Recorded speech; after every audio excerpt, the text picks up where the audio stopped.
All right, everybody, let's get started. So thanks everybody who's joined today. My name is Mikko Peltola, one of the hosts here from A-CX, and I'm here with Petri Salonen from TELLUS. Hello. The topic of the day is making AI approachable.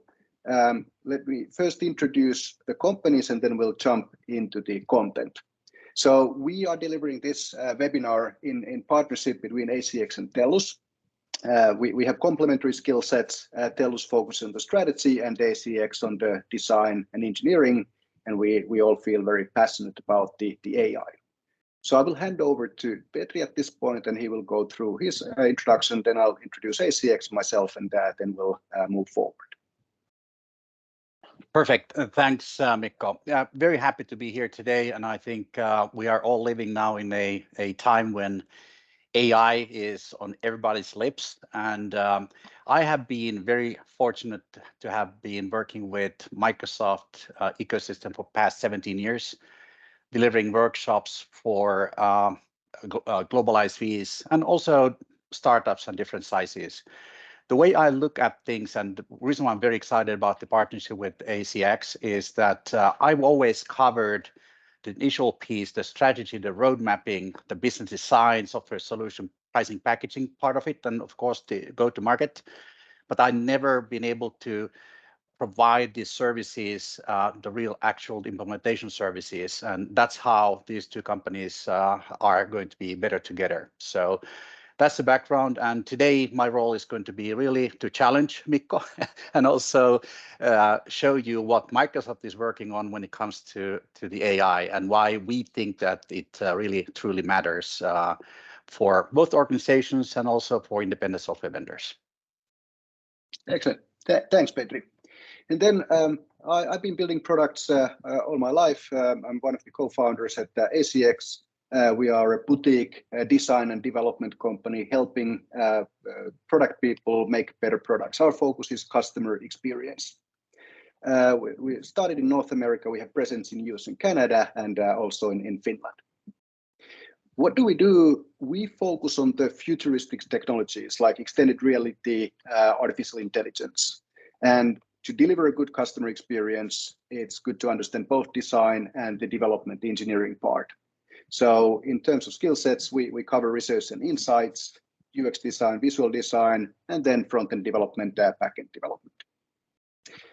Before we jump into the actual presentation, one note. So the Q&A is enabled here. Please leave any questions. We try to cover some of them during this webinar, and then we will come back to your questions after the webinar if we don't have time to cover everything. Okay, let's get to it. So first part of the presentation is about AI basics. So we promised to make AI approachable, and that is what we intend to do here.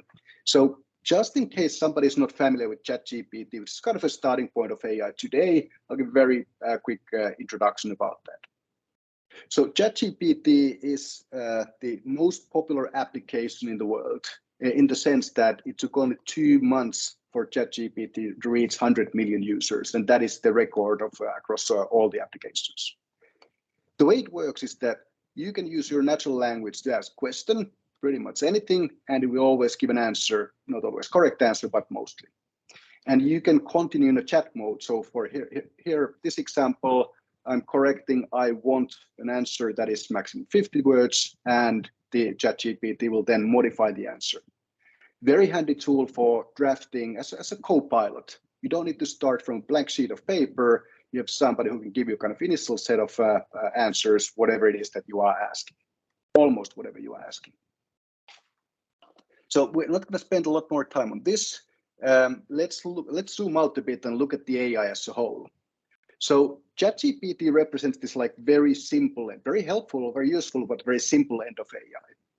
On the other end of the scale, at the top of the pyramid, is stuff that like self-driving cars, curing cancer, or maybe the Skynet from Terminator. So had I asked you about AI a year ago, those are the kind of answers most of the people would have given. Today, ChatGPT is probably like top of mind. But bringing AI into the corporates, into our business offering, whether we are like talking about internal tools, internal IT, or whether we're planning to build like commercial product, probably sits somewhere there in between. And this in-between part is going to be like a massive change. It's going to be the biggest technology change in our lives. So some data from Goldman Sachs, the productivity is expected to increase 1.5% per year for the coming years. Overall, this is going to have, the AI transition is going to have an impact of 7% to GDP across different nations, of course. Let's quantify that. So typically GDP increase in Western countries like US or Western Europe has been just over like 3% a year. So we're talking about a productivity leap of 2 years because of one technology. The company profits are expected to rise by 30%. And this is going to change the landscape of jobs as well. So 300 million jobs are going to disappear or going to be severely changed because of this. So these numbers validate that there's a lot that AI will change for most, if not all, the companies. So it's not just something that can be isolated to the top end. It's not just like using ChatGPT to write better emails or summarize your thoughts.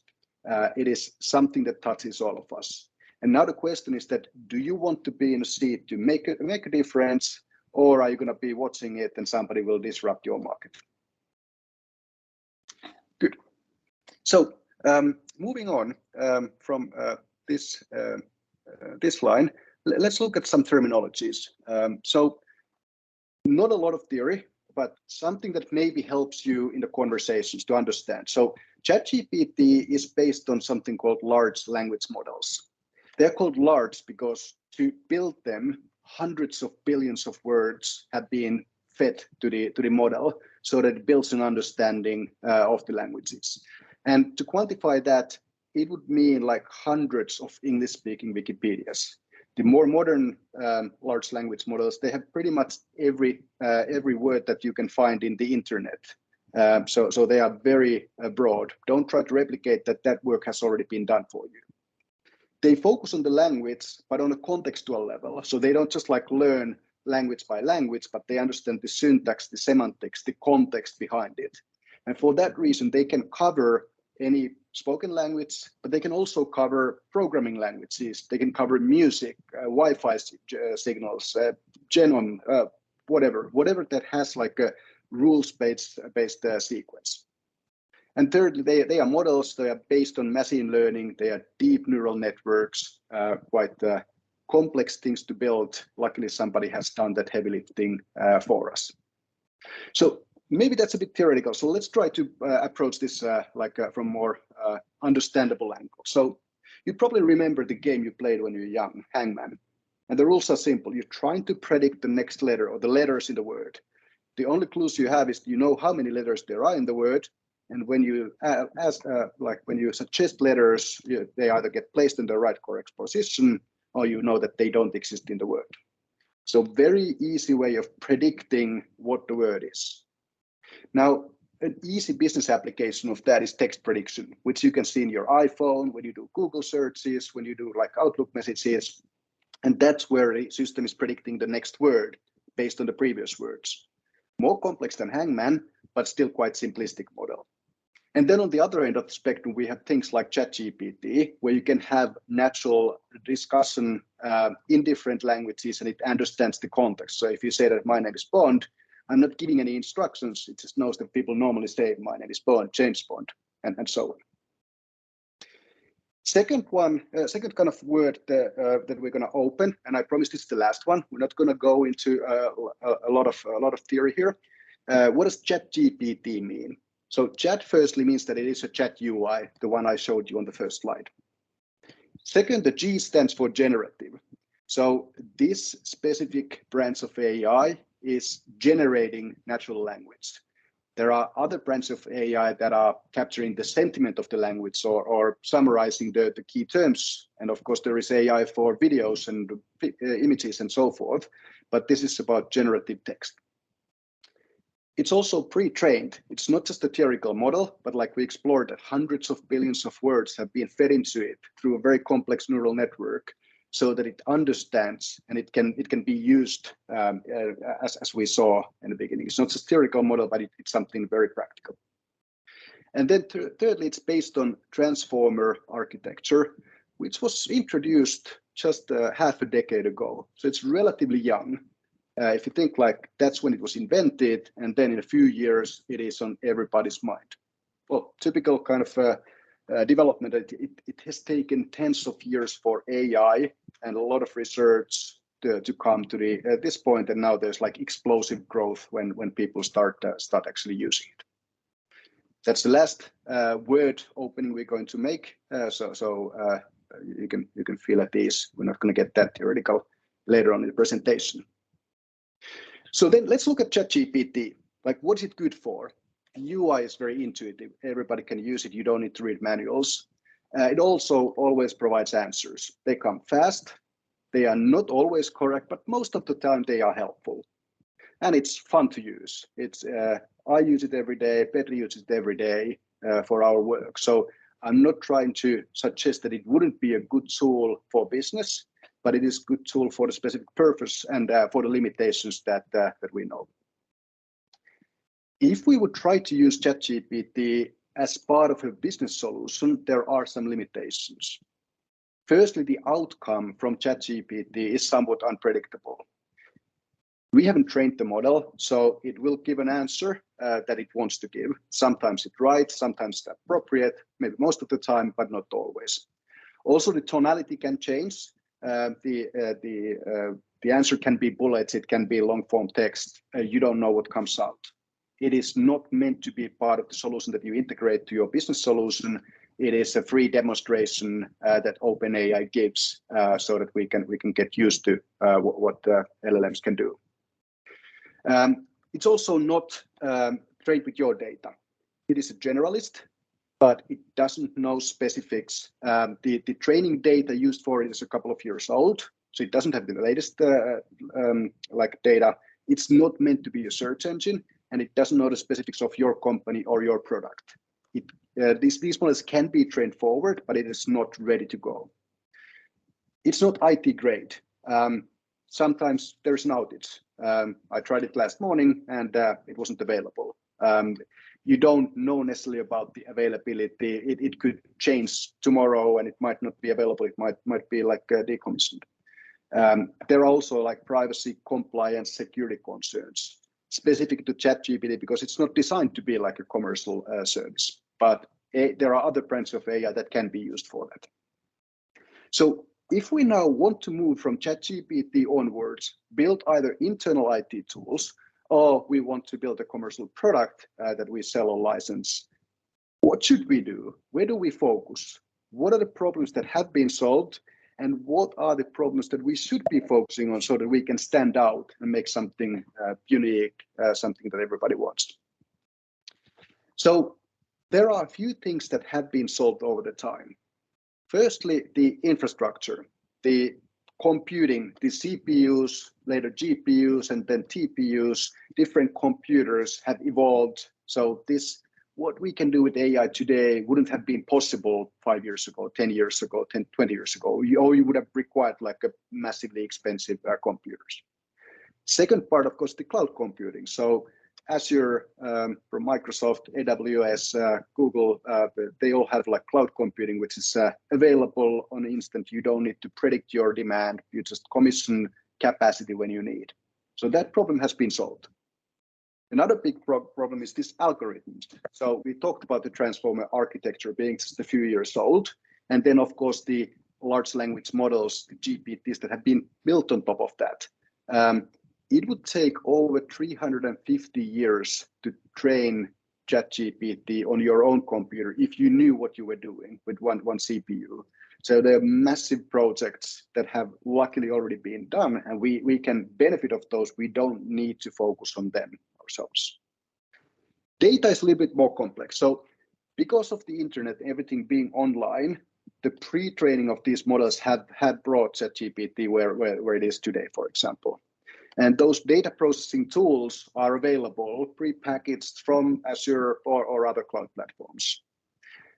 What is more complex is the data specific to your need, your company. That is probably something you or your ecosystem controls, and that is a critical part in building an AI model. The AI model is only as good as the data you feed there. it doesn't need to be a showstopper. You're not always building like a self-driving car. The datasets can be much more simple, and we can get started with much less effort than those kind of corner cases. So let's look a little bit like the offering in these spaces. So maybe these examples, it's good to open them a little bit. So what do we have available in the Azure AI and machine learning space? And Azure being the Microsoft offering just one of the cloud services. So you see this red triangle here, Azure OpenAI services. So ChatGPT is one offering from OpenAI, and that box is one offering within the Azure portfolio of services. Some of those OpenAI services are very good. They're much better than ChatGPT. They can be integrated as part of your AI solution. But there are others as well. If you want to do image recognition or object recognition in images or videos, speech, translations, form recognition, there are like half ready-made modules available from Azure that we can use as part of the AI. So it's largely about knowing what is the right starting point so that you don't need to duplicate efforts that have already been done. If we zoom further out, this is the ML and AI, machine learning AI offering at the Azure. So if we zoom further out, we have the whole Azure portfolio of services. And this is, of course, very important if we want to have like the whole product built for our services. Petri will cover this more, so I'm not going to be going into details with this one.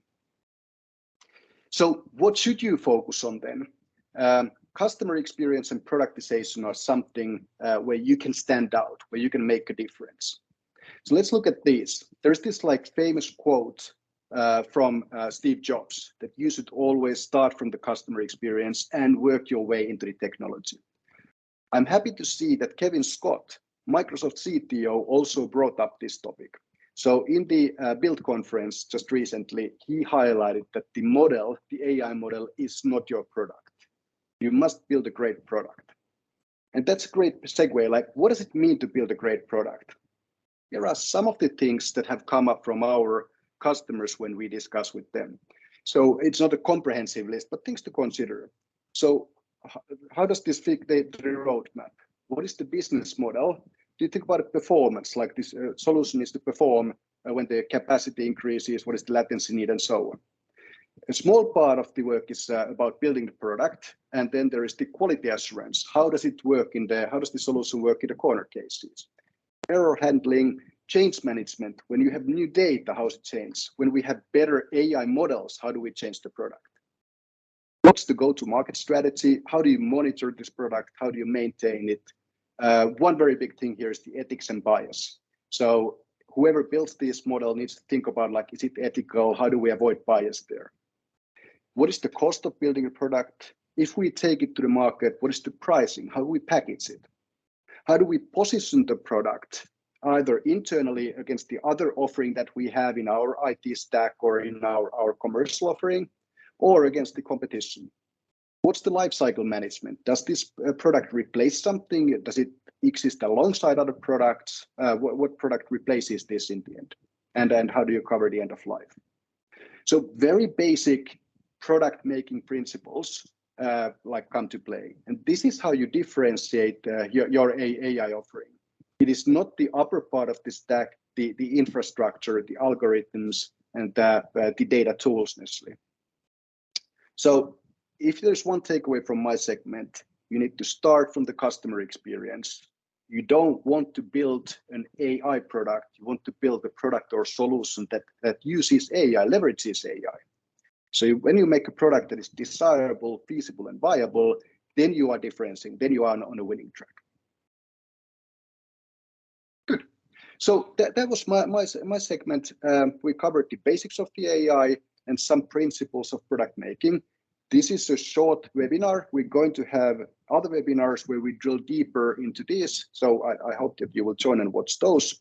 But to make sure that this theory becomes familiar for you, Petri has prepared some Microsoft-related examples. And these are very good examples because they are familiar for us. We all use Microsoft tools, so it's easy to understand. And I hope that they also open for you how AI can be integrated into existing tools and offering. So Petri, over to you.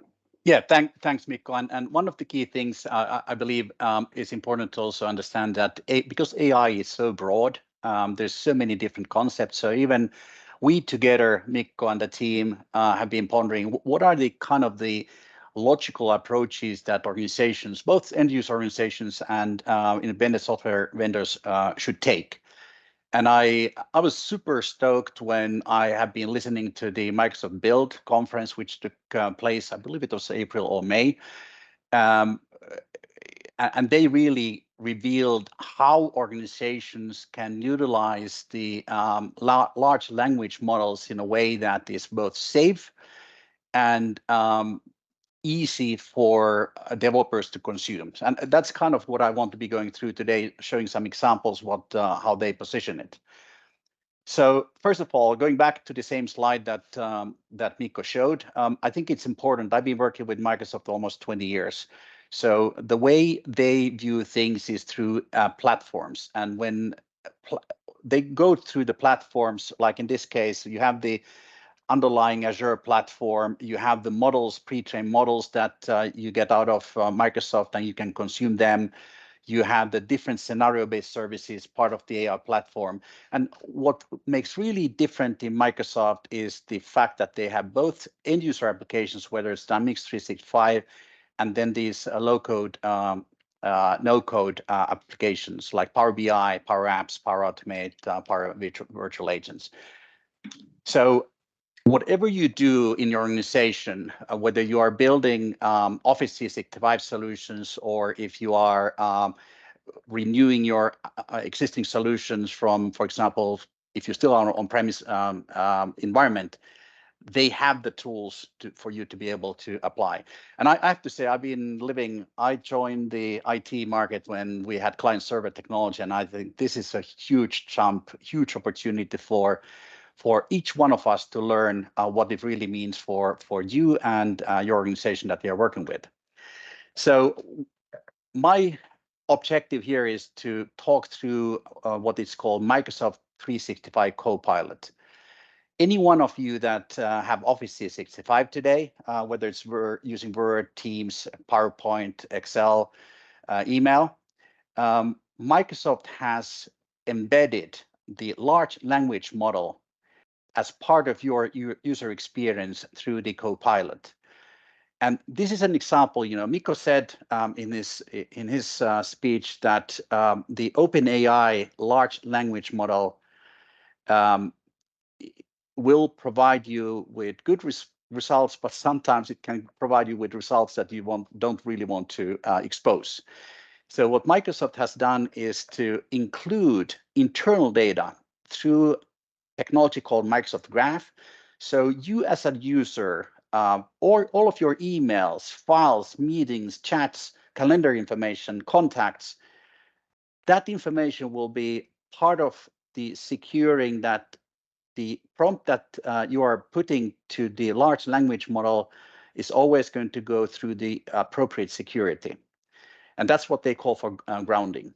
So, and I'll walk you through how it's done. And I think that's once you understand the logic behind how you can include external data with the large language model, then you will also be able to innovate additional solutions on your corporate data, or if you are building a solution for other organizations to consume. And the other thing that is very important to know, Microsoft is housing the large language model that OpenAI has built. So when you use Copilot, you are not accessing the OpenAI instance of the large language model. So this is the other big thing that really hit me hard looking at the Build conference was the way that Microsoft allows its developers to build these copilots. So we are not only talking about the copilot for Office 365, we are talking about Copilot into every single one of their solutions. If you are a Bing user, you are also using a Copilot within Bing and the search engine itself. You have the Copilot, which I will be showing today, the M365, and then you have first-party apps like Microsoft is adding every single solution that they have some kind of AI functionality through these plugins or extensions. And then the beautiful thing is that the same standardized APIs that Microsoft provides to you, you can build your own custom Copilots. You can build a Copilot for your internal solution using the large language model. And that's where the opportunities lie when it comes to the large language models. So you can really include all of that internal data, whether it's business workflows, business actions, business data.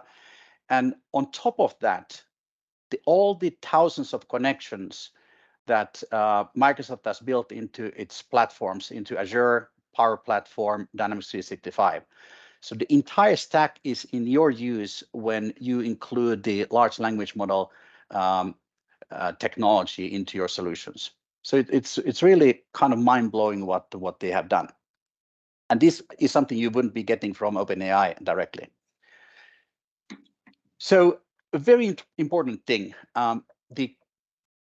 we get this question all the time with Mikko. Is Microsoft using the data that I'm passing over to my prompt? And the response is no.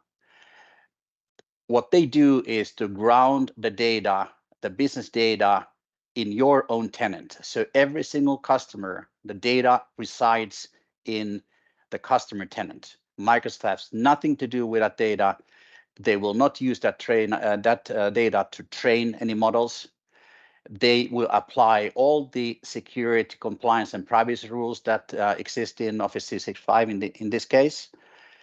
And it's also, Microsoft is committed to the Microsoft's AI principles and responsible AI standard. In fact, there's a document, it's around 20 pages, that explains what it really means. So there's no fear of you doing prompting towards the Microsoft 365 Copilot. That data will not be used. And like Mikko said, when you do, like I use the ChatGPT 4 through OpenAI, I pay, I think, $20 a month for it. That goes directly to OpenAI, and that doesn't ground anything. What I put in there is going to be exposed. So that's important to understand.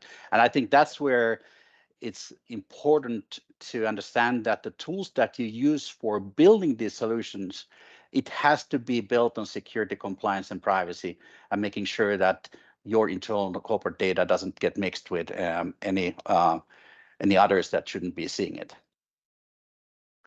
Now let's look at how is this. What does grounding mean, and what really happens when you do your prompting in, let's say, Word? And I'll have some small video snippets that kind of explains and shows how it really works. But let's assume that you are doing a prompt in Word or Teams or PowerPoint. That user prompt, and if you use ChatGPT today, just regular user prompt, it will send that prompt into Microsoft Graph, and that's what they call for grounding. So it's going to include that statement that you're sending into Graph, and it's going to match that statement with emails, files, meetings, all that internal data that is associated with you. That's called grounding. It modifies that prompt. It takes the initial prompt. It might change that modified prompt, or it will change that modified prompt, and it sends it to the large language model. And the large language model returns the response, and it goes back into grounding. And why does it do that? Because you don't want content that are not based on security, responsible AI concepts, compliance. And once it has done that, it goes back to the user. So it kind of goes with the prompt into the graph, from graph to the large language model, and then back to the user. So that's how it works. And if you think about, if you look at this picture and when you use your ChatGPT, you are directly connected with a large language model, not going through any checks. And this is where there is an opportunity for you as an organization or as an ISV to build these plugins, as they call them, consuming the services and building your large language model integrated solutions. In the previous slides, I showed to you how Microsoft has combined, integrated a large language model with Office 365 information and how it protects that information, that nothing leaks outside the customer tenant. Now, what I would like to do is to show you how Copilot is integrated in different Office 365 apps. So I'll start with Word. And in this case, the first video will show you how the user selects content from OneNote, then combines this information with Microsoft Word document that has information about a project roadmap, and the user is asking Copilot to create a proposal draft. So here you can see what happens. So you select a OneNote content, you select the Word doc, and then that is then becoming the foundation for Copilot to generate the content. Remember now, it's combining that information from the Office 365 tenant based on the rules, the security settings, and the authorizations that this user has. So it's not including anything that the user would not be able to see. You can do many other things with this Copilot in Word. So like asking it to draft 2-page proposals based on the data from different documents, it could be a spreadsheet, Word document, or change the way the document is laid out, like make a third paragraph more concise, change the tone of the document to be more casual, or create a 1-page draft based on a rough outline. So different opportunities. Let's look at what can be done with Excel. So in the Excel example, the user asked Copilot to analyze quarterly business results and summarize 3 key trends.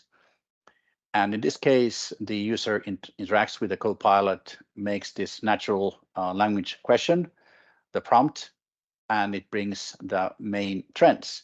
But you can do more with it as well. So some examples, for example, give a breakdown of the sales by type and channel, insert a table, or the user could say, project the impact of a variable change and generate a chart to help to visualize it, or model how a change to the growth rate for a variable would impact the gross margin.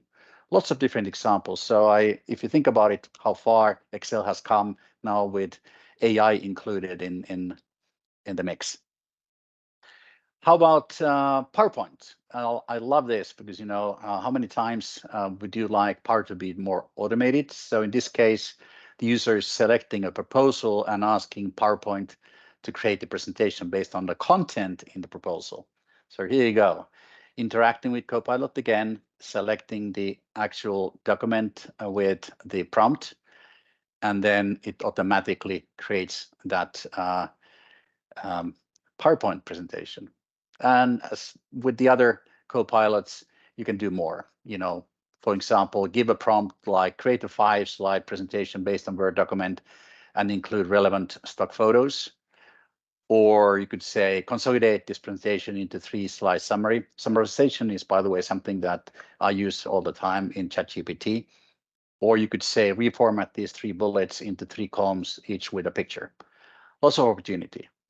How about email? Outlook, we all live in Outlook every single day.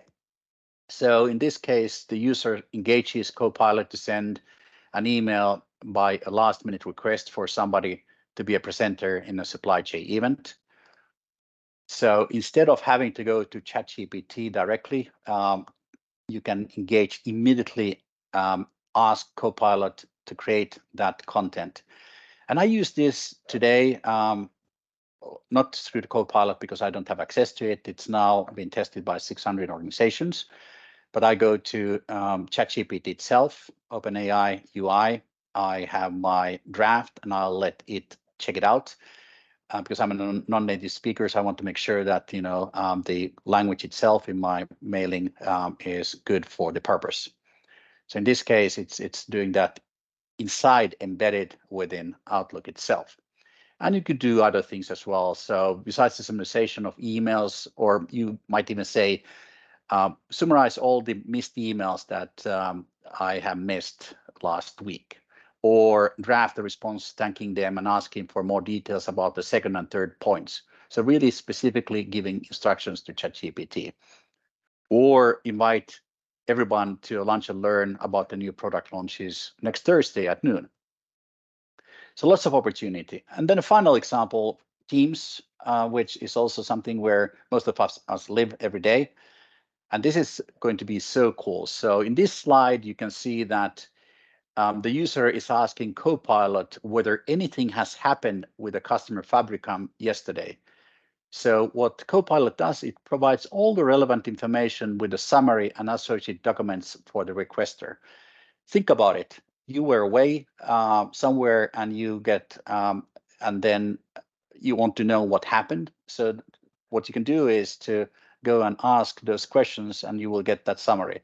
And here again, it's using the Office 365 tenant information with all the security settings. So this person won't get anything that he or she doesn't have access to. So I hope that this gave you an idea how Microsoft is embedding Copilot into different applications and the benefits that you have while having the large language model in your use. So truly, the intention here was to show you, Mikko went through the kind of basics of AI, ChatGPT, and how things work. And one of the key things that we do as two organizations, I specifically do a lot of research on frameworks that allows organizations to do planning in this space, and I think it's really going to change the way you have to think about solutions and applications, and that's why we have decided to have additional in-depth sessions with Mikko in different topics. Mikko, over to you. Thanks, Petri. I hope that was helpful for people to understand how AI can help us, and then also give ideas what kind of IT solutions you can build, whether it's your in-house use or for your commercial offering. We have recorded this video. We will share this for you later. So get back to our website after the presentation, and you can rewatch the video. Some of them are going very fast, so you may want to spend some time to understand or share with the rest of your organization. So how to move forward from here? If you have any questions, if this triggers any thoughts, please give us feedback.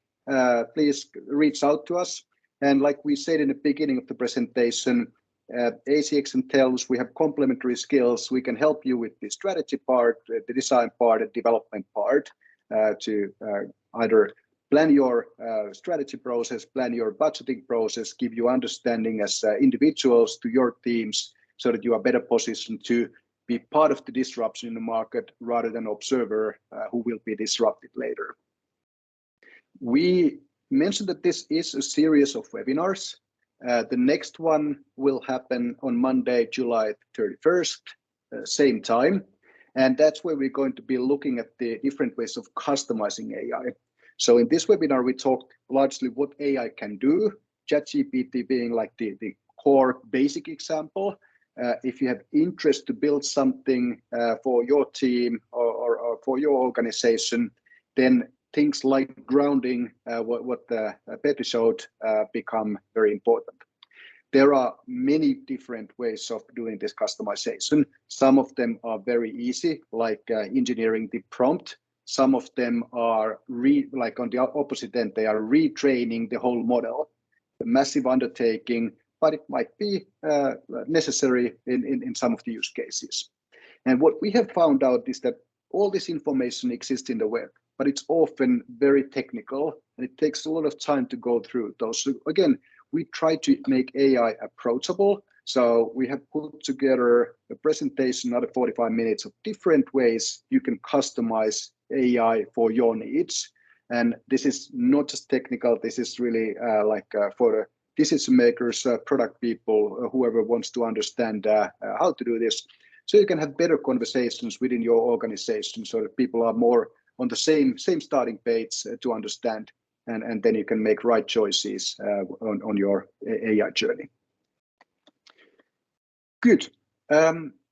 We have a question here. So Petri, for you, if somebody wants to move forward and has question, how do they know whether to contact TELLUS or A-CX? Doesn't matter, either one. If we move to the next slide, you can find our contact information. So either me or you, and we'll be more than happy to look at your case and see what can be done. One thing that I want to emphasize, it seems easy, but it's still a new approach that everybody has to take. And what I think is very, very important, you have to start looking at this now, because organizations are moving very, very fast when it comes to AI, and you don't want to be left behind. That's true. So ChatGPT came maybe to public knowledge in November last year. It reached 100 million users in 2 months, a record time.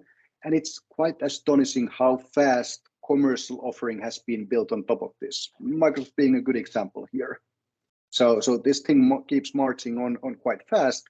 So if this is not on your agenda for the next strategy round, next budgeting round, rest assured, it's not going to be your problem for a long time. Somebody else will disrupt the market. And maybe one thing as well. So yeah, the examples that we showed here was from Microsoft, because we think that Microsoft, when it comes to the end user applications, they are further along the road. But there's other organizations that provide similar kind of functionality. And Mikko and I were trying to provide examples, and the concepts themselves we apply across any technology. Obviously, I've been focused on Microsoft for the past 20 years, but we as an organization, both organizations together, we also have skill set in other platforms. So wanted to make sure that that came across as well. Yeah, that's a very good point. So Microsoft was very prominently present here, but if your favorite is AWS or Google Cloud product or some other providers, it's the most important thing is the understanding the principles and what kind of problems have been solved, what kind of problems you should focus on to differentiate out. So we approach AI as good means of building customer experience, building great products, and building great businesses. Quite often we hear people saying that I want to build an AI product. And it may be a great way of opening the budget and getting the attention and commitment of the organization, because people understand that we should be in this space. But after that point, we should really direct the discussion into the customer experience, like what pains there are that we can solve, what gains can we bring. So the good old product making principles, rather than building technology for technology's sake. Excellent. Hey, thank you for everybody who has joined us today. If you found this presentation helpful, as mentioned, it will be available on the A-CX website shortly. You can access it there. Please show it to your colleagues, your friends, and we are happy to arrange one-on-one meetings with you or with your team, either sort of meetings where we are recapping something, focusing your specific questions, or doing more comprehensive strategy design or development work together with you. Remember to join on the 31st on the next webinar. And I understand this wasn't as interactive question because the discussion is disabled due to the number of participants, but please reach out to us and we will get back to you with any questions that you may have. Thanks for taking your time, and I hope you have a good day. Thank you from my side as well. Bye. Bye-bye.